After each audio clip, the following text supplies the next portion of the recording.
இதுல இல்ல, இந்த நம்பர் போடு. அனைவருக்கும் வணக்கம். பெருமகிழ்வின் பேரவை புத்தக வெளியீட்டு விழாக்கு உங்கள் அனைவரையும் அன்புடன் வரவேற்கிறோம்.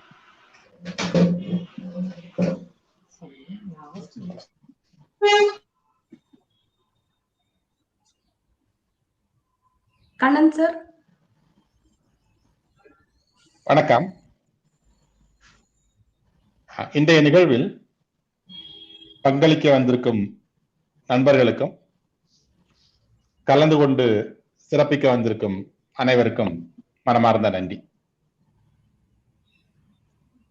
I would like to begin by thanking Arundhati Roy for the opportunity to publish the Tamil translation of a second novel, The Ministry of Utmost Happiness, Peru Magilvin Peravai in Tamil, and for finding time to participate in today's book release.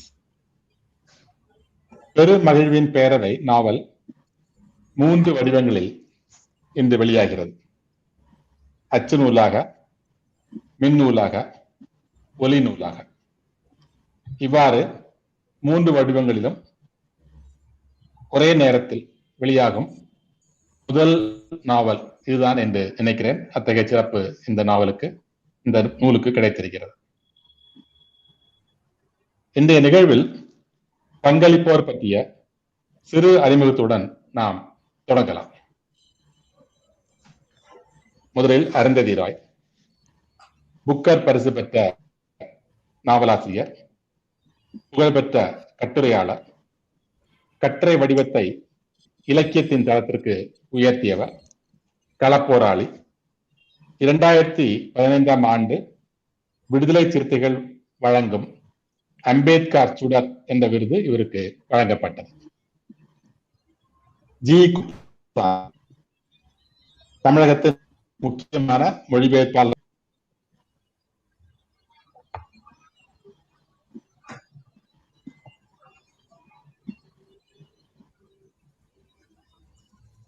தடங்களுக்கு வருந்துகிறோம்.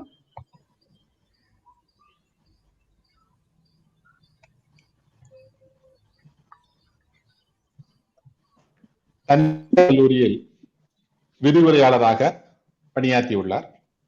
தற்சமயம் அகில இந்திய வானொலி நிலையத்தில் செய்தி வாசிப்பாளராக பணியாற்றி வருகிறார். தூர்தர்ஷனுக்காக சில நிகழ்ச்சிகளையும் நடத்தி வருகிறார். தூர்தர்ஷனில் இவர் நடத்திய தொடர் சேனல்கள் பரவலான கவனத்தை பெற்றன. சுகுமாரன் 45 ஆண்டுகளாக கவிஞர், மொழிபெயர்ப்பாளர். கடந்த 8 ஆண்டுகளில் பரவலான கவனம் பெற்ற 2 நாவல்களை எழுதியிருப்பவர், எழுதியிருக்கும் நாவலாசிரியர். இசை, கலைகள் என பல துறைகளில் நம்முடைய கலைஞர்.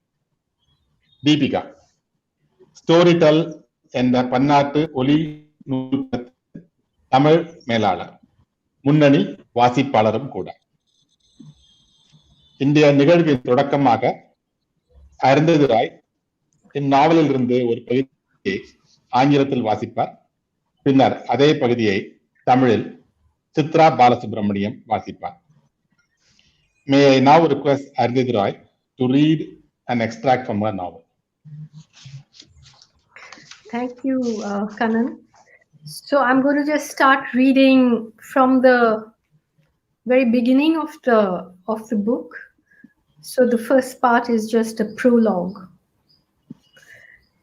At magic hour, when the sun has gone, but the light has not, armies of flying foxes unhinge themselves from the banyan trees in the old graveyard and drift across the city like smoke. When the bats leave, the crows come home. Not all the din of their homecoming fills the silence left by the sparrows that have gone missing, and the old white-backed vultures, custodians of the dead for more than 100 million years, that have been wiped out. The vultures died of diclofenac poisoning. Diclofenac, cow aspirin, given to cattle as a muscle relaxant to ease pain and increase the production of milk, worked like nerve gas on white-backed vultures. Each chemically relaxed, milk-producing cow or buffalo that died became poisoned vulture bait. As cattle turned into better dairy machines, as the city ate more ice cream, butterscotch crunch, nutty buddy, and chocolate chip, as it drank more mango milkshake, vultures' necks began to droop as though they were tired and simply couldn't stay awake. Silver beards of saliva dripped from their beaks, and one by one they tumbled off their branches, dead. Not many noticed the passing of the friendly old birds. There was so much else to look forward to. And now this is the first chapter. It's called Where Do Old Birds Go to Die? She lived in the graveyard like a tree. At dawn she saw the crows off and welcomed the bats home. At dusk she did the opposite. Between shifts she conferred with the ghosts of vultures that loomed in her high branches. She felt the gentle grip of their talons like an ache in an amputated limb. She gathered they weren't altogether unhappy at having excused themselves and exited from the story. When she first moved in, she endured months of casual cruelty like a tree would, without flinching. She didn't turn to see which small boy had thrown a stone at her, didn't crane her neck to read the insults scratched into her bark. When people called her names, clown without a circus, queen without a palace, she let the hurt blow through her branches like a breeze and used the music of her rustling leaves as balm to ease the pain. It was only after Ziauddin, the blind imam who had once led the prayers in the Fatehpuri Masjid, befriended her and began to visit her that the neighborhood decided it was time to leave her in peace. Long ago, a man who knew English told her that her name written backwards in English spelt Majnu. In the English version of the story of Layla and Majnu, he said, Majnu was called Romeo and Layla was Juliet. She found that hilarious. You mean I've made a khichdi of their story, she asked. What will they do when they find that Layla may actually be Majnu and Romy was really Julie? The next time he saw her, the man who knew English said he'd made a mistake. Her name spelled backwards would be Mujna, which wasn't a name and meant nothing at all. To this she said, it doesn't matter. I'm all of them. I'm Romy and Julie. I'm Layla and Majnu and Mujna. Why not? Who says my name is Anjum? I'm not Anjum. I'm Anjuman. I'm a mehfil. I'm a gathering of everybody and nobody, of everything and nothing. Is there anyone else you would like to invite? Everyone's invited. The man who knew English said it was clever of her to come up with that one. He said he'd never have thought of it himself. She said, how could you have, with your standard of Urdu? What do you think? English makes you clever automatically? He laughed. She laughed at his laugh. They shared a filter cigarette. He complained that Will's navy-cut cigarettes were short and stumpy and simply not worth the price. She said she preferred them any day to Foursquare or the very manly red and white. She didn't remember his name now. Perhaps she never knew it. He was long gone, the man who knew English, to wherever he had to go. And she was living in the graveyard behind the government hospital. For company, she had her steel Godrej Almira, in which she kept her music, scratched records and tapes, an old harmonium, her clothes, jewelry, her father's poetry books, her photo albums, and a few press clippings that had survived the fire at the Khwabgah. She hung the key around her neck on a black thread, along with her bent silver toothpick. She slept on a threadbare Persian carpet that she locked up in the day and unrolled between two graves at night. As a private joke, never the same two on consecutive nights. She still smoked, still navy cut. One morning, while she read the newspaper aloud to him, the old Imam, who clearly hadn't been listening, asked, affecting a casual air, "Is it true that even the Hindus among you are buried, not cremated?" Sensing trouble, she prevaricated. True? Is what true? What is truth? Unwilling to be deflected from his line of inquiry, the Imam muttered a mechanical response. Such Khuda hai, Khuda hi sach hai. Truth is God. God is truth. The sort of wisdom that was available on the backs of the painted trucks that roared down the highways.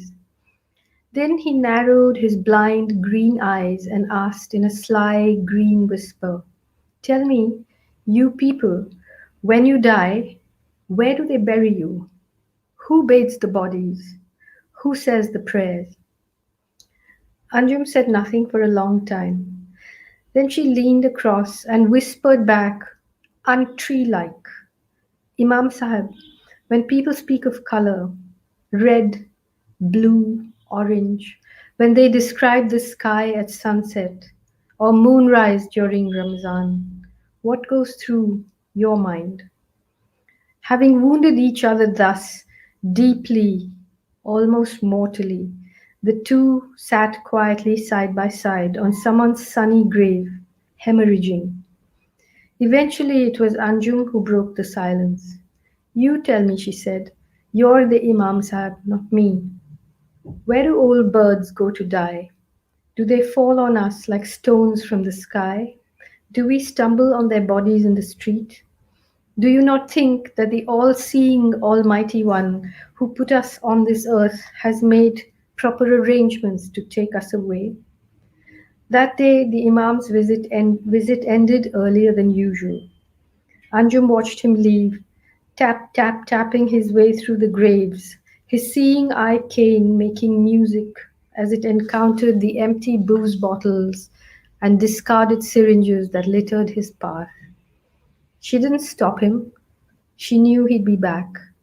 No matter how elaborate its charade, she recognized loneliness when she saw it. She sensed that in some strange, tangential way, he needed her shade as much as she needed his. And she had learned from experience that need was a warehouse that could accommodate a considerable amount of cruelty. Even though Anjum's departure from the Khwabgah had been far from cordial, she knew that its dreams and its secrets were not hers alone to betray.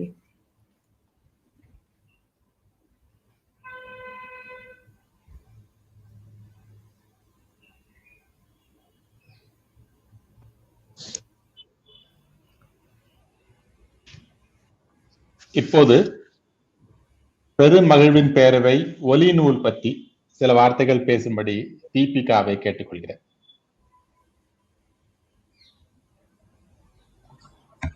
அனைவருக்கும் வணக்கம். பெருமகிழ்வின் பேரவை ஒலி நூலை அதோட அச்சு நூலும் மின் நூலும் சேர்த்து இன்னைக்கு நம்ம வெளியிட போறோம். இது ஒரு கண்ணன் சார் முதல்லயே சொன்ன மாதிரி முதல் தமிழ் புத்தகம் இந்த ஒரு அங்கீகாரத்துக்கு பெறுது.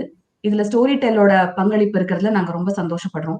காலச்சுவடு நூல்களோட சிறந்த கிட்டத்தட்ட 70 நூல்களை நாங்க ஒலி புத்தகமா பண்ணிருக்கோம். அருந்ததி ராயோட காட் ஆஃப் ஸ்மால் திங்ஸ் அதோட தமிழ் வருஷம் சின்ன விஷயங்களின் கடவுள் அதையும் நாங்க ஒலி நூலா பண்ணிருக்கோம். ஆனா இந்த மாதிரி எல்லாரோடையும் டிரான்ஸ்லேட்டரோட, ரைட்டரோட, பப்ளிஷரோட, நரேட்டரோட இந்த புக்கை வெளியிடுறதுல ரொம்ப ரொம்ப சந்தோஷம். Thank you for this opportunity. நன்றி தீபிகா.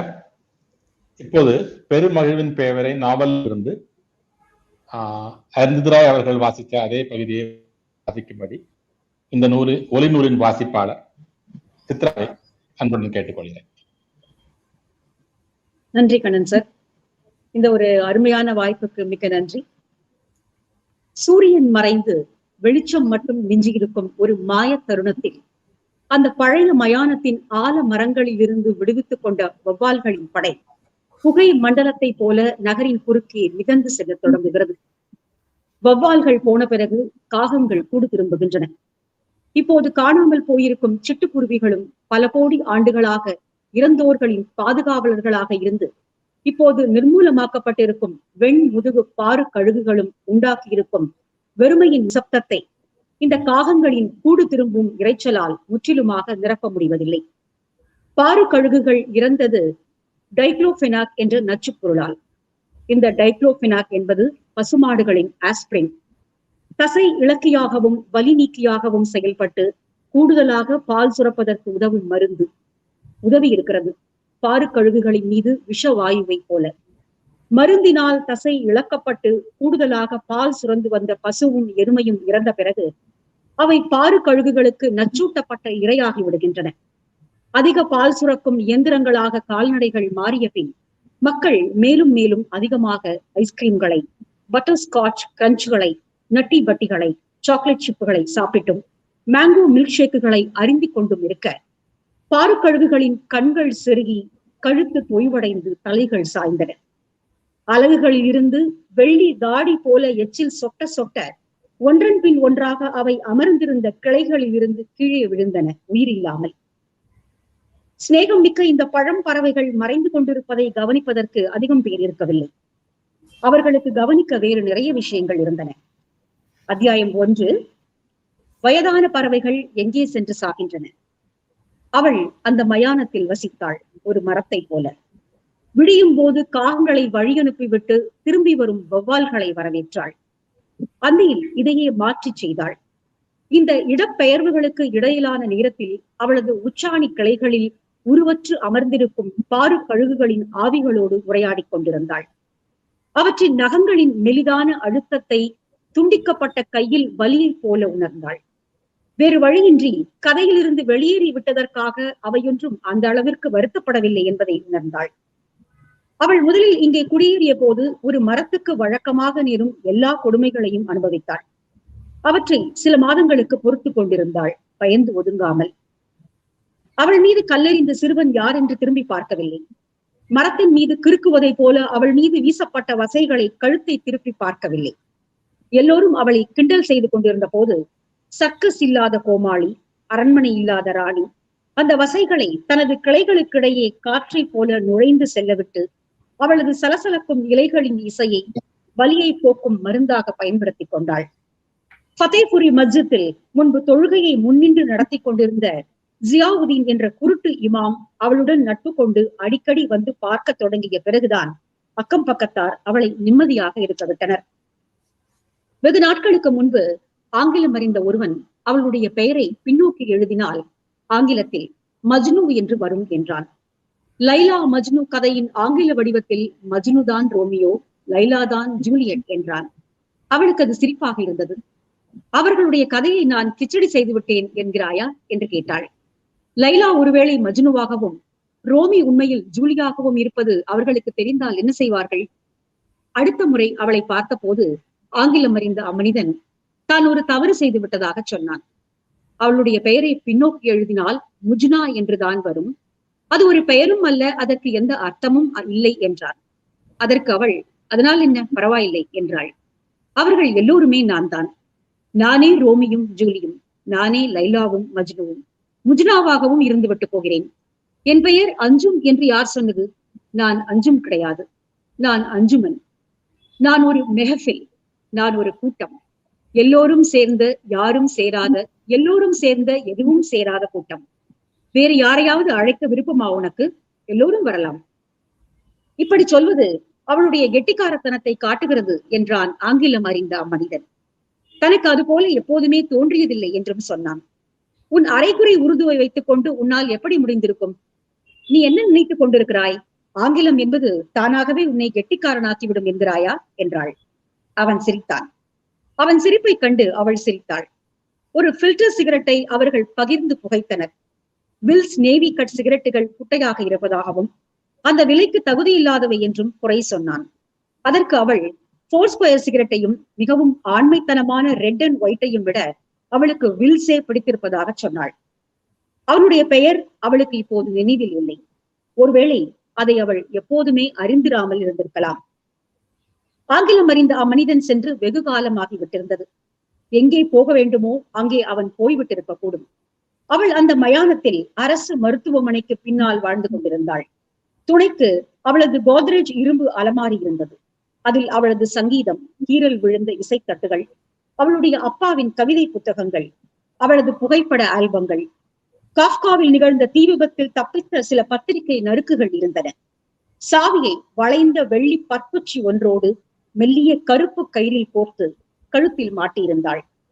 பகல் நேரத்தில் சுருட்டி அலமாரியில் பூட்டி வைத்திருந்த ஒரு கிழிந்த பாரசீக ஜமக்காலத்தை இரவில் எடுத்து விரித்து அதன் மீது தூங்கினாள். எப்போதுமே 2 கல்லறைகளுக்கு நடுவில் அந்த ஜமக்காலத்தை விரிந்து போட்டு தூங்குவதுதான் அவள் வழக்கம். அந்தரங்க நகைச்சுவை ஒன்றும் இதில் உண்டு. ஒவ்வொரு நாளும் கல்லறைகளை மாற்றிக்கொள்வாள். தொடர்ந்து 2 நாட்கள் ஒரே கல்லறையில் படுத்ததில்லை. இப்போதும் புகைத்துக் கொண்டுதான் இருந்தாள். இப்போதும் நேவிக்கட். ஒரு நாள் காலை வயதான இமாமுக்கு செய்தித்தாளை உறக்க வாசித்துக் கொண்டிருந்த போது அதில் சற்றும் கவனம் இல்லாமல் இருந்தவர் மிகவும் சகஜமான தொனியில், உங்கள் கூட்டத்தில் உள்ள இந்துக்கள் சிலரிடம் இறந்தவர்களை எரிக்காமல் புதைக்கும் வழக்கம் இருப்பது உண்மையா என்றார். சிக்கலை உணர்ந்து சொற்களை புரட்டி மழுப்பினாள். உண்மை? எது உண்மை? உண்மை என்பது எது? கேட்க விரும்பிய விஷயத்திலிருந்து விலக விரும்பாமல் இமாம் இயந்திரத்தனமாக பதிலளித்தார். சச் குதா ஹை, குதா ஹி சச் ஹை. உண்மையே கடவுள், கடவுள்தான் உண்மை. நெடுஞ்சாலைகளில் அதிர்ந்து விரையும் பெயிண்ட் அடித்த லாரிகளின் பின்பகுதி ஞான வாசகம். பிறகு தனது பச்சை நிற குருட்டு கண்களை சுருக்கி பச்சையான குசும்பு கிசுகிசுப்பில் கேட்டார். சரி, இதற்கு பதில் சொல். உங்கள் ஆட்கள் இறந்தால், நீயே செத்து போனால் உன்னை எங்கே புதைப்பார்கள்? உடம்பை யார் குளிப்பாட்டுவார்கள்? யார் பிரார்த்தனை சொல்வார்கள்? அஞ்சும் வெகு நேரத்துக்கு எதுவும் சொல்லாமல் இருந்தாள். பின் முன்னால் குனிந்து மரத்தை போலல்லாமல் பதிலுக்கு கிசுகிசுத்தாள். இமாம் சாஹிப், மனிதர்கள் நிறங்களை பற்றி பேசும்போது, சிவப்பு, நீலம், ஆரஞ்சு, சூரிய அஸ்தமனத்தின் போது, வானம், ரம்ஜானின் போது சந்திரோதயம் போன்றவற்றை அவர்கள் வர்ணிக்கும் போது உங்கள் மனதில் என்ன தோன்றும்? இவ்வாறாக இருவரும் ஒருவரை ஒருவர் ஆழமாக கிட்டத்தட்ட மரண வேதனைக்கு காயப்படுத்திக் கொண்ட பிறகு மானசீக ரத்தம் சொட்ட சொட்ட யாரோ ஒருவரின் கல்லறையின் மீது அமைதியாக அருகருகே அமர்ந்திருந்தார்கள். கடைசியில் அஞ்சும் மௌனத்தை கலைத்தாள். நீங்களே சொல்லுங்கள், நான் அல்ல. நீங்கள் தானே இமாம் சாஹிப். வயதான பறவைகள் எங்கே சென்று சாகின்றன? வானத்திலிருந்து கற்களை போல நம் மீது விழுகின்றனவா? தெருக்களில் நமது கால் இடர அவை விழுந்து கிடந்ததுண்டா? நம்மை உலகிற்கு கொண்டு வந்த யாதும் அறிந்த எல்லாம் வல்ல இறைவன் நம்மை அழைத்துச் செல்வதற்கு உரிய ஏற்பாடுகள் செய்திருக்க மாட்டார் என்றா நினைக்கிறீர்கள்? அன்றைய தினம் இமாமின் வருகை வழக்கத்தை விட சீக்கிரமாகவே முடிந்தது. கல்லறைகளுக்கு நடுவே தட்டி தட்டி ஒலி எழுப்பியபடி அவர் செல்வதை அஞ்சும் கவனித்தாள். அவரது பார்வையாக இருந்த கைத்தடி வழியில் கிடந்த காலி மது புட்டிகளிலும் வீசப்பட்டிருந்த மருந்தூசி குழல்களிலும் மோதி சங்கீதம் எழுப்பியபடி சென்றது. அவள் அவரை தடுத்து நிறுத்தவில்லை. அவர் திரும்ப வருவார் என்று அவளுக்கு தெரியும். ஜாடை விளையாட்டு எவ்வளவு விஸ்தாரமாக இருந்தாலும் விலகி நின்று பார்க்கும் போதே அதன் தனிமையை அவளால் உணர முடிந்தது. ஏதோ ஒரு வினோதமான தொடு வரை தன்மையில் அதனை அவள் உணர்ந்தாள். அவருக்கு அவளது நிழல் தேவைப்பட்ட அளவுக்கு அவருடையதும் அவளுக்கு தேவையாக இருந்தது. தேவை என்பது கணிசமான அளவுக்கு கொடூரங்களை உள்ளடக்கி வைத்துக் கொள்ளக்கூடிய கிடங்கு என்பதை அனுபவத்தில் அவள் அறிந்திருந்தாள். குவாக்காவில் இருந்து அஞ்சும் வெளியேறியது சுமூகமான நிகழ்வாக இல்லாவிட்டாலும் துரோகம் இழைப்பதற்கு அதன் கனவுகளும் அதன் ரகசியங்களும் அவளுக்குரியதாக மட்டுமே இருக்கவில்லை என்பதை அறிந்திருந்தாள்.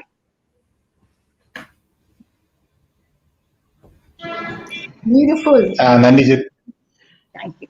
Thank you. Thank you, Arundhati. Chitra, and thank you, Kupuswami. That's beautiful. Thank you. So Arundhati, we will release the book now in 3 formats. Okay. தற்போது நூல் வெளியீடு. பெரு மகிழ்வின் பேரவை நூலை நாம் 3 வழிவடிகளில் இப்போது வெளியிடப் போகிறோம். அச்சு நூலை நாம் வெளியிடும் போது அதை எல்லோருடைய பார்வைக்கும் தீபிகா அவர்கள், அந்த நூலின் முதல் பிரதியை தீபிகா அவர்கள் காட்டுவார்கள். இந்நூலின் மின் வடிவத்தையும் ஒலி வடிவத்தையும் நாம் வெளியிடும் போது அதன் இணைப்பை நாம் இந்த ஸ்ட்ரீம்யார்ட் சோரிடலுடைய இந்த தளத்திலும் யூடியூபிலும் திரும்படியாக நாம் பகிர்ந்து கொள்வோம். அவ்வாறு இந்த 3 நூலை இப்போது வெளியிட திட்டமிட்டிருக்கிறோம். முதலாக அனைவர் பார்வைக்கும் தெரியும்படியாக இந்த நூலின் முதல் பிரதியை காட்டி அவர்களை கேட்டுக்கொள்கிறேன்.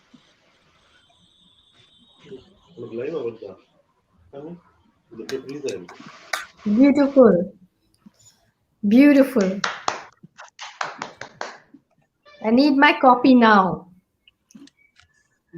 Yeah, but even I have not seen a copy. He has the very first copy of the press. Wow. Okay, so we will release the e-book now. அடுத்ததாக இந்நூலின் மின்வடிவத்தின் இணைப்பை இந்த ஸ்ட்ரீமியா தளத்திலும் முகநூலிலும் பகிரும்படி தீபிகாவையும் ஜபாவையும் கேட்டுக்கொள்கிறேன்.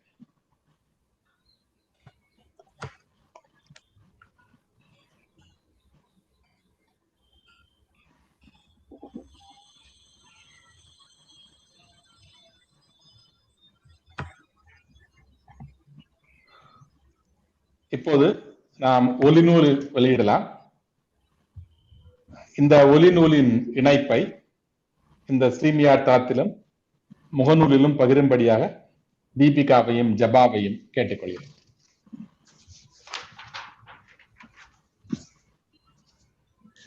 சரி, எல்லாருக்கும் கை தட்டுறீங்களா? எல்லாரும் ரொம்ப சீரியஸா உட்காந்துருக்கீங்க. ஆடியோ கேட்கல. ஓகே, நீங்க பேசுறது கேக்குது சார்.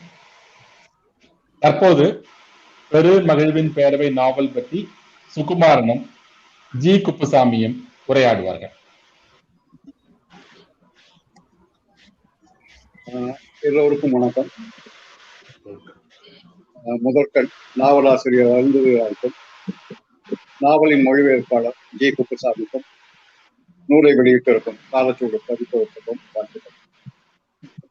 முதல்ல இந்த நாவல் தமிழாக்கத்துக்கு இடப்பட்டிருக்கிற தலைப்பு பற்றிய ஒரு சின்ன சந்தேகம். The Ministry of Utmost Happiness என்பது ஆங்கில தலைப்பு. இந்த தலைப்பை வெவ்வேறு தொனிகளை கொண்டிருக்கிறது.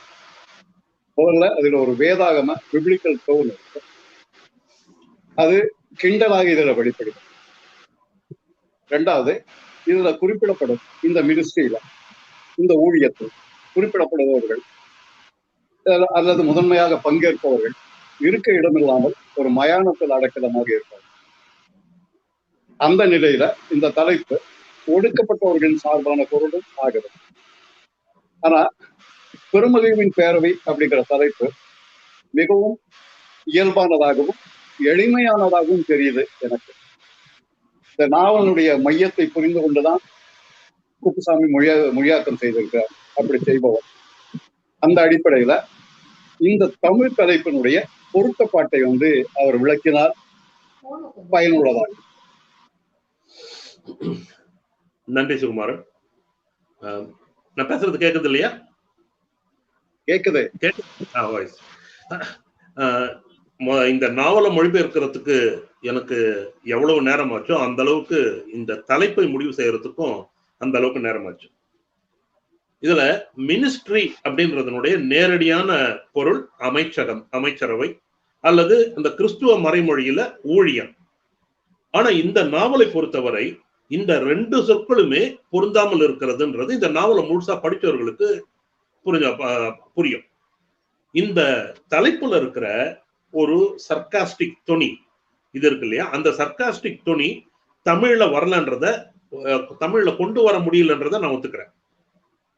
ஏன்னா இங்கிலீஷ்ல இருக்கிற அந்த டோன் தமிழ்ல எல்லா இடத்துலயும் கொண்டு வர்றதுன்றது கஷ்டம்.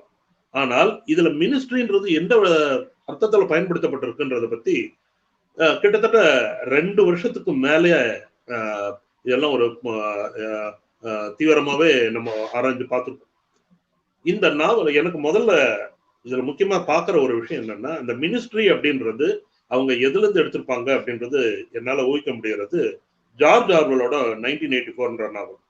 அந்த 1984 அந்த டிஸ்டோபியன் நாவல்ல George Orwell Ministry of Love, Ministry of Peace, Ministry of Plenty, Ministry of Truth அப்படின்னுட்டு ஒரு 4 வகையான அமைச்சரவைகள் அந்த எதிர்கால அரசுல இருக்கிறதா அவர் சொல்லுவார். ஆனா உண்மையில் அந்த மினிஸ்ட்ரி ஆஃப் லவ்ன்றது அந்த அர்த்தத்துக்கு நேர் எதிரான ஒரு அமைச்சகம். அந்த மினிஸ்ட்ரி ஆஃப் லவ்ன்றது எதிர்ப்பாளர்களை சித்திரவதை செய்கிறது. அமைதியின் அமைச்சகம் அந்த கட்டுப்பாட்டில் இருக்கிறது இராணுவம். இந்த மாதிரி அதே போல மினிஸ்ட்ரி ஆஃப் ட்ரூத்ன்றது பொய் தகவல்களை வதந்திகளை பரப்புறது. இதே போல இந்த அர்த்தத்தை இந்த நாவலுக்கு நம்ம நீட்டி வச்சு பார்க்கும்போது இது பொருத்தமா வருது. இந்த நாவல் மினிஸ்ட்ரி ஆஃப் அட்மோஸ்ட் ஹாப்பினஸ் அப்படி என்ன இருந்தாலும் கூட அவர்கள் யாரும் உண்மையாகவே பெரும் மகிழ்ச்சியில இல்லைன்றதுதான் அது குறிக்கிறதா அர்த்தமாகுது. மேலும் இந்த நாவல்ல இருக்கிற abandoned citizens of our country அவங்க எல்லாருமே ஓல்டு டெல்லி, பழைய டெல்லியினுடைய ஒரு ஒதுக்கப்பட்ட ஒரு பழைய இடுகாட்டுல அவங்க வந்து அந்த வெளிய துனியால இருந்து வாழ இடம் இல்லாமல் இங்க வந்து ஒதுங்கி இருக்கிறவங்க. அந்த நிராகரிப்புல இருந்து ஒதுங்கி வந்து அவங்க தங்களுக்குன்ட்டு ஒரு தனி உலகை அமைத்து கொண்டு மகிழ்ச்சியோட வாழ்ந்துகிட்டு இருக்காங்க. ஆனா அது உண்மையான மகிழ்ச்சி இல்லைன்றதுதான் விஷயம். ஒரு கம்யூன் போல, ஒரு கவுன்சில் போல அவர்கள் இருக்காங்க. முதல்ல அஞ்சும் ஆரம்பிக்கிற அந்த ஜன்னத் ஹவுஸ்ல இருந்து, ஜன்னத் ஹவுஸ்ல ஒவ்வொருத்தரா வந்து சேர்றாங்க. இந்த நாவலோட கடைசி வரைக்கும் யாராவது ஒருத்தர் வந்து சேர்ந்துகிட்டே இருக்காங்க. அவங்க எல்லாருமே வெளி உலகத்திலிருந்து நிராகரிக்கப்பட்டு இங்க வந்தவங்க. இந்த இதை வச்சு இதுதான் மினிஸ்ட்ரி ஆஃப் அட்மோஸ்ட் ஹாப்பினஸ். அது அந்த அத்தியாயத்திலயும் இருக்கு. இதுல அமைச்சகம் அப்படின்றது எங்கேயும் வரல, ஊழியமும் கிடையாது. இது பேரவை அப்படின்றதுதான் மிக நெருக்கமா வருகிற ஒரு சொல் அப்படின்றது ஒரு முடிவுக்கு வந்தோம்.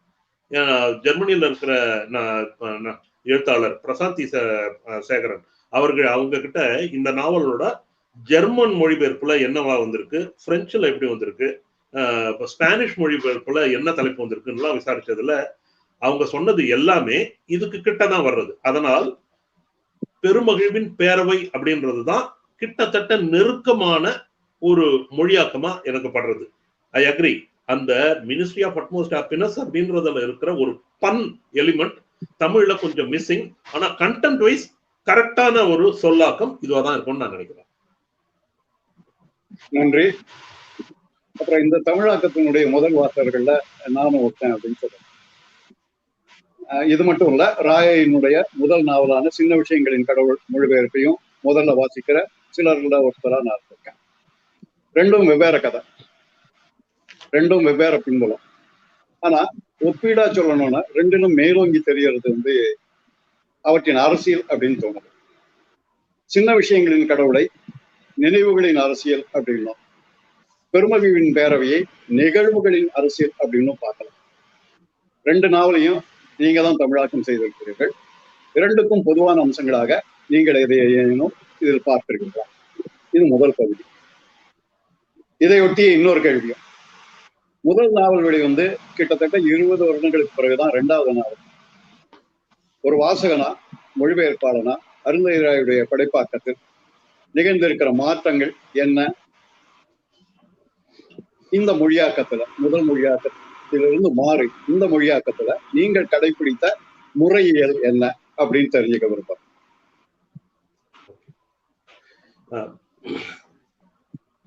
அருந்ததிராயனுடைய 2 நாவல்களையும் மொழிபெயர்க்கிற அதிர்ஷ்டம் எனக்கு கிடைத்தது ஒரு பெரிய விஷயம்.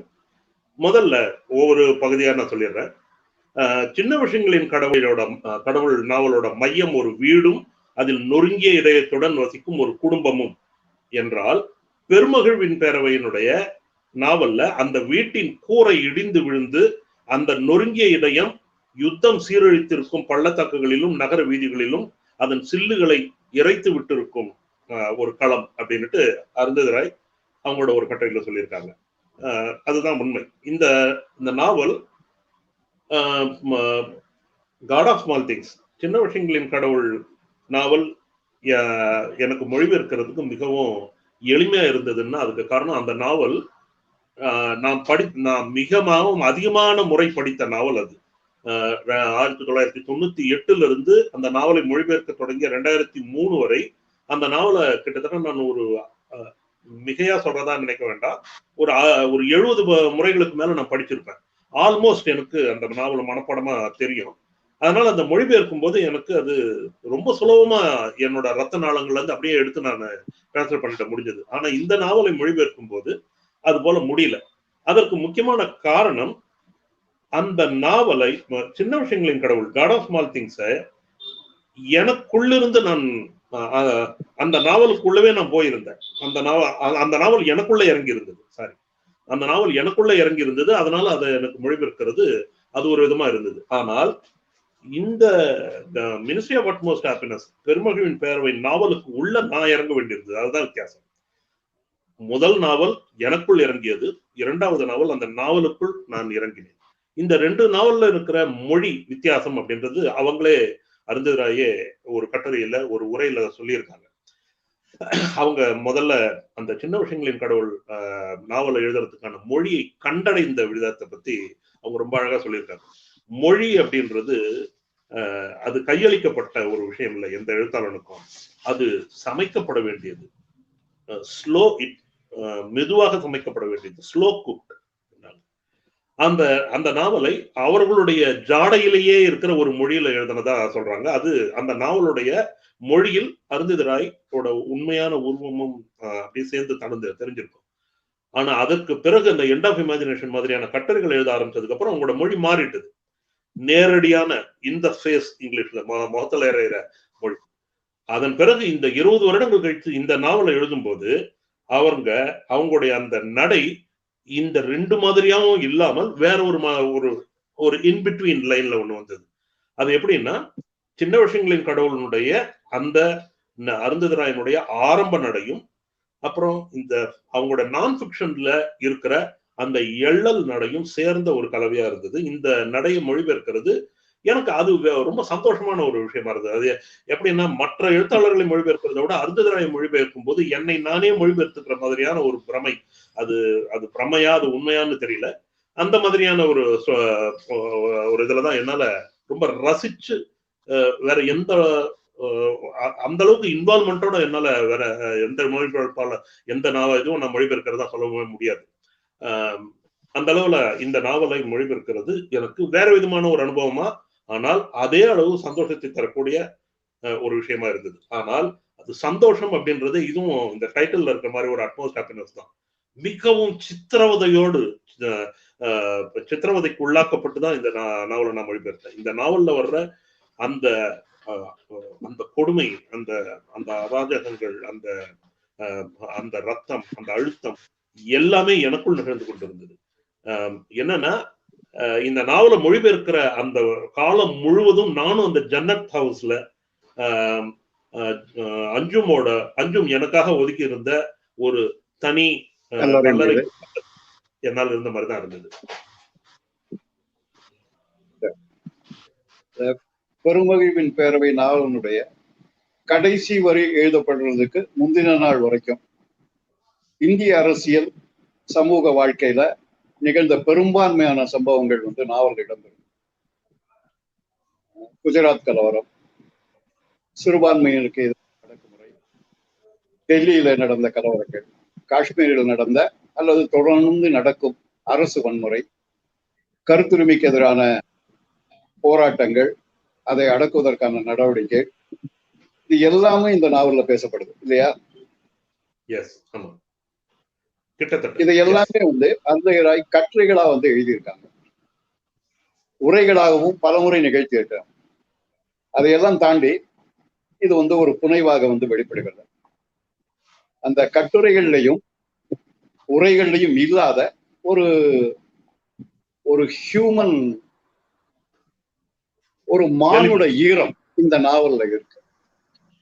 ஒருவேளை அந்த அக்கறை, அந்த பரிவுதான் இத ஒரு மிக முக்கியமான புனைவு என்று நாம் கருதுவதற்கான நியாயத்தை அளிக்கிறது இல்லையா? நிச்சயமாக. ஏன்னா இப்ப உதாரணத்துக்கு ஒரு 3 கட்டுரைகள், Mr Chidambaram's War, The President Took the Salute, Walking with the Comrades அப்படின்னு அந்த ஆபரேஷன் கிரீன் ஹண்ட் பத்தி அவங்க ஏற்கனவே எழுதின அந்த 3 கட்டுரைகள் கிட்டத்தட்ட ஒரு புத்தகத்தினுடைய அளவு. ஆல்மோஸ்ட் ஒரு 70% ஆஃப் த புக் அதுதான். ஆனால் அத்தனை பக்கங்கள்ல அவங்க நான் ஃபிக்ஷன்ல எழுதின அத்தனை விஷயங்களும் இந்த நாவல்ல அந்த ரேவதியோட ஒரு 3 பக்க கடிதத்துல இந்த 3 கட்டுரைகளும் சேர்ந்து வந்துடுறது. இந்த அருந்ததிராயனுடைய ஆர்டிகல்ஸ், நான் ஃபிக்ஷன்ஸ் ஏற்படுத்துகிற ஏற்படுத்திய அதிர்ச்சி பாதிப்பை விடவும் நம்ம மனசுல நீங்காத ஒரு மிகப்பெரிய காயத்தை உருவாக்குகிற பக்கங்கள் அந்த ரேவதியோட கடிதங்கள். அதே போல அந்த ட்ரிக்கிள் டவுன் ரெவல்யூஷன் அப்படின்ற அந்த கட்டுரையில அந்த டெல்லி ஜந்தர் மந்தர்ல இருக்கிற விஷயங்களை சொல்லும் போது ஏற்படாத ஒரு உணர்வு இந்த நாவல்ல ஜந்தர் மந்தர்ல நடக்கிற ஒவ்வொரு பல்வேறு வகையான குழுக்களும் நடத்துற போராட்டங்கள் அதை விவரிக்கிற அந்த ஒரு சில பக்கங்கள்ல நமக்கு கிடைச்சிடுறது. இது அந்த ஆர்டினரி பர்சன்ஸ் கைட் டு எம்பையர்னு ஒரு புக்கே அருந்ததிராயோடது இருக்கு. அந்த மொத்த புத்தகத்திலையும் சொல்லப்பட்ட எல்லா விஷயங்களும் இந்த நாவல்ல ஆசாத் பாரதியாவனுடைய தன் விபர குறிப்புல ஒரு 2.5 பக்கங்கள்ல வந்துடுறது. அருந்ததிராய் சொல்றது ரைட்டிங் நான் fiction is an argument but fiction is my first love அப்படின்னு சொல்றாங்க.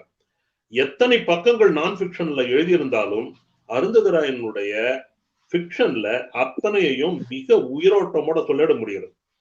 இது என்னன்னா அவங்களோட இந்த இன்னொரு விஷயத்தையும் சொல்லணும். அந்த சிறையில் அடைக்கப்பட்டிருக்கிற ப்ரொஃபசர் ஜி எம் சாய்பாபாவுக்கு அருந்ததிராய் எழுதின ஒரு கடிதம் ஒண்ணு இருக்கு. அத நீங்க ஒரு தனிப்பட்ட நபருக்கு எழுதின கடிதம்னோ அது ஒரு நான் ஃபிக்ஷன் ஆர்டிக்கல்னோ ஒரு ஃபிக்ஷன்னோ சொல்லவே முடியாது. அந்த நாவல்ல அந்த கடிதத்துல அஞ்சும் வரா அந்த அருந்ததிராய் நாவலுடைய கதாபாத்திரங்கள் எல்லாமே அந்த நிஜ மனிதர் சாய்பாபாவோட வராங்க. சாய்பாபா ப்ரொஃபசர் சாய்பாபாவோடவே அப்புறம் வரவர ராவ் கவிஞர் அவர் வர்றாரு. இதுல ஃபிக்ஷனும் நான் ஃபிக்ஷனும் அருந்ததிராயோட எழுத்துக்கள்ல ஓவர்லப் ஆயிடுறது. இதுல நீங்க ஃபிக்ஷன் நான் ஃபிக்ஷன் எல்லாம் பிரிக்கவே முடியாம போயிடுறது. அந்த சாய்பாபாவை பத்தி அவங்க ஏற்கனவே பேசின உரைகள் எல்லாத்தையும் விடவும் அந்த கடிதம் அந்த லெட்டர் இருக்கு பாருங்க, அது ரொம்ப ரொம்ப பஞ்சண்டான ஒரு துணியில எழுதப்பட்ட ஒரு பவர்ஃபுல்லான ஒரு விஷயம். அதனால் நான் ஃபிக்ஷனில் எவ்வளவுதான் நீங்க அருந்ததிராயனுடைய கட்டுரைகளை நீங்க படித்தாலும் ஒரு ஃபிக்ஷன்ல இருக்கிற ஒரு ஆழம் அந்த ஆன்மை தொடுகிற அந்த ஒரு விஷயம் இருக்கு இல்லையா, இலக்கியத்தினுடைய பவர்ன்றது இந்த அருந்ததிராயனுடைய நான் ஃபிக்ஷனையும் நாவலையும் நம்ம அடுத்தடுத்து ஒப்பிட்டு பார்க்கும்போதுதான் விஷயமா தெரியறதுன்னு எனக்கு தோணுது. That is literature. Literature can reach where the non-fiction could not touch. Yes. It can reach the soul. Yes. நன்றி. இந்த நாவல் இன்றுதான் வெளியிடப்படுகிறது. அதனால நாம இதுல இப்ப பெரிய விவாதங்களை எல்லாம் நிகழ்த்த முடியும் அப்படின்னு எனக்கு தோணல. இந்த நாவல் எதை பற்றியது, எப்படி எழுதப்பட்டிருக்கிறது, எதற்காக எழுதப்பட்டிருக்கிறது அப்படிங்கிற 3 கேள்விகளை வச்சுதான் நான் உங்ககிட்ட இந்த உரையாடலை நிகழ்த்தி இருக்கேன். இதுல மிக முக்கியமா எனக்கு தோணுது இந்த நாவலுக்குள்ளேயே வரக்கூடிய ஒரு வரி அல்லது அருந்ததிராய் சொன்ன ஒரு வரி, எல்லோராகவும் மாறுவதன் ஊடே சொல்லப்படுவதல்ல, எல்லாமாக மாறுவதன் ஊடே சொல்லப்படுவதுதான் ஒரு கதை அப்படின்னு. அந்த கதைக்கு வாசகர்களை நாம் அன்போடு அழைப்போம். இந்த உரையாடலில் கலந்து கொண்ட உங்களுக்கு என் நன்றி. வாய்ப்புக்கு மிகுந்த நன்றி. மறுபடியும் வாழ்த்துக்கள். Thank you.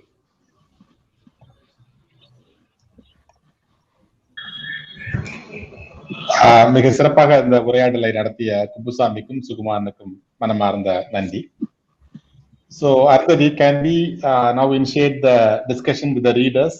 They have posted the questions in the comment box, which okay. Deepika will read now and then you can respond to that. Sure. I think we have about 15-20 minutes for that. Sure, no problem. Okay. இனி அருந்ததிராயுடன் வாசகர் உரையாடலை நிகழ்த்தும்படி தீபிகா அவர்களை கேட்டுக்கொள்கிறேன்.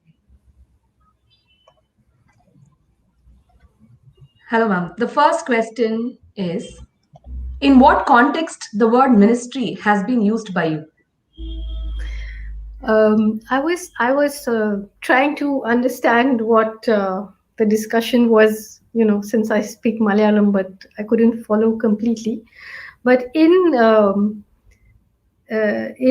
the ministry of utmost happiness is used in a double meaning, because in the Christian religion you have the idea of the ministry, which is the ministry of a priest, a kind of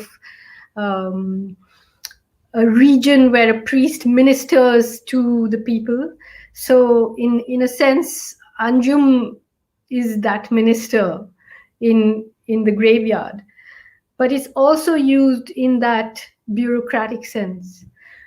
But more than the meaning of the ministry and the double meaning of the ministry in the book, I do want to say that a lot of people think that the Ministry of Utmost Happiness is a ironic title, but I actually don't see it as ironic, because ultimately the strength of the characters in this book is the fact that they, despite going through everything they go through, remain undefeated, and they turn a graveyard into a place of life, and into a place, if you look at who lives in the Jannat guest house, who dies and who's buried in the graveyard, what prayers are said, they turn it into a place of revolution.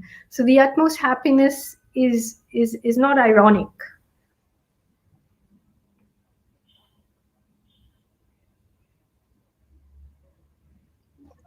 The next question. In one of the interviews, you mentioned that with the Ministry of Utmost Happiness, you wanted to experiment whether a novel can be like a city.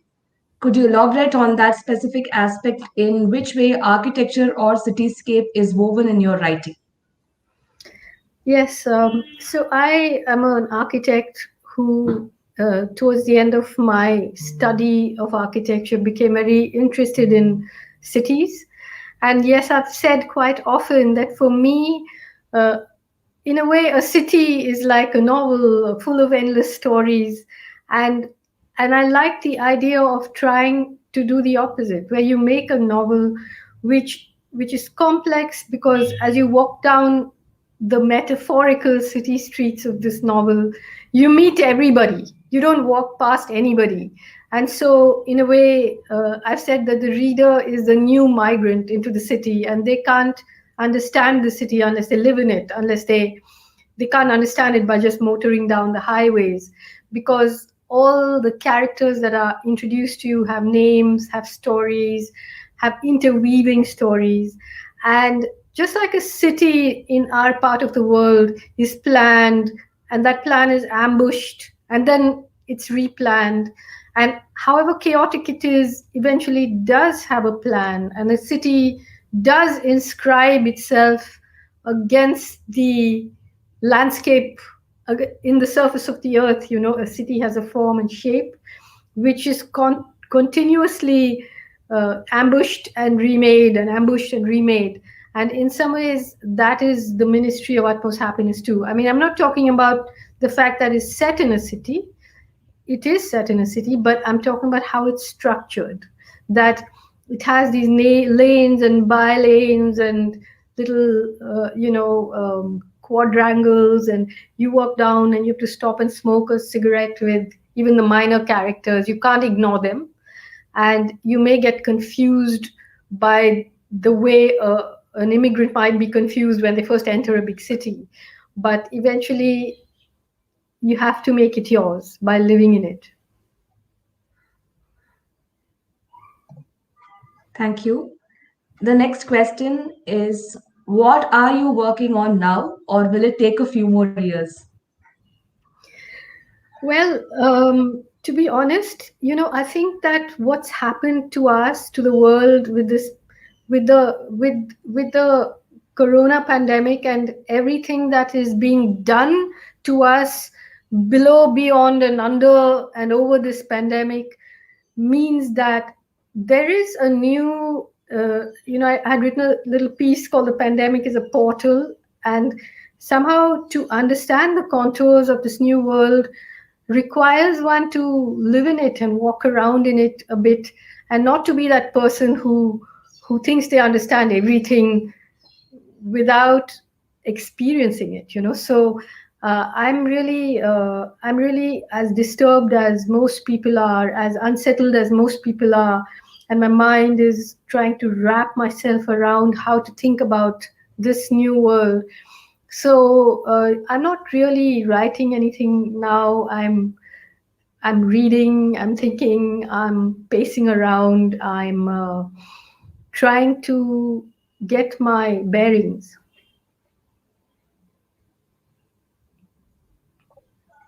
Thank you. The next question is, The book has many layers woven into it, one part of India to the other end. All characters are so unique and inclusive.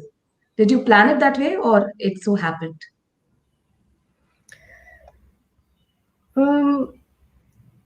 Writing fiction is such a magical thing. While I was writing my book, my literary agent called me once and said, how's the writing going? And I told him, I don't write, I just wait. And something comes and whispers in your ear, or someone comes and whispers in your ear. But it is, as I said, it's the result of planning as well as conjuring up the smoke, which you then use to sculpt what you're writing. So that's why I said it's like a city. You plan it, it unplans itself, you plan it. But ultimately, a writer's writing has to do with their sensibilities. And so nothing in it can just happen. It's the product of years of thinking, of writing, of traveling, of listening. So even when you wait, the novel rises through many layers of your own political and cultural and literary and all kind creative, those layers of the rock that the writer is made up of. So nothing just happens.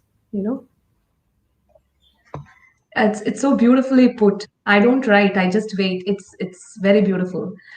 The next question is, how far does your political involvement or activism complement your creative writing like a novel?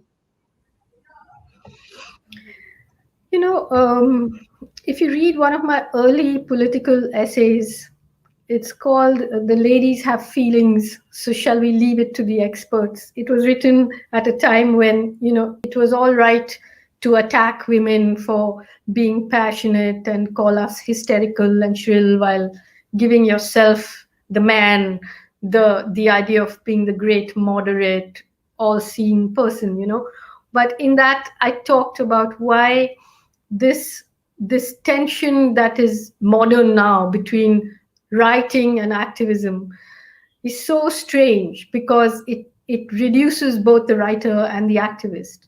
And I said, to call me a writer activist is like to call me a sofa bed, because it's the job of a writer it has always been seen as that, that we look around at the society we live in and we write about it. So they are not separate things. I'm not a writer and an activist. I'm a person who writes fiction and who writes nonfiction essays, but they are all the work of a writer, and they inform each other. They melt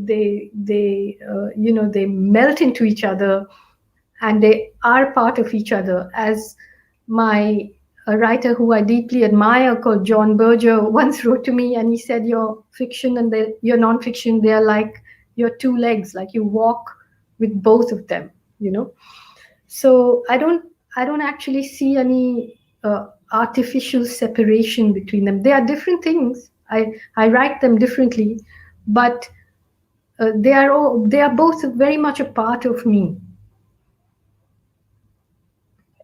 Thank you so much. We've come to the end of the session.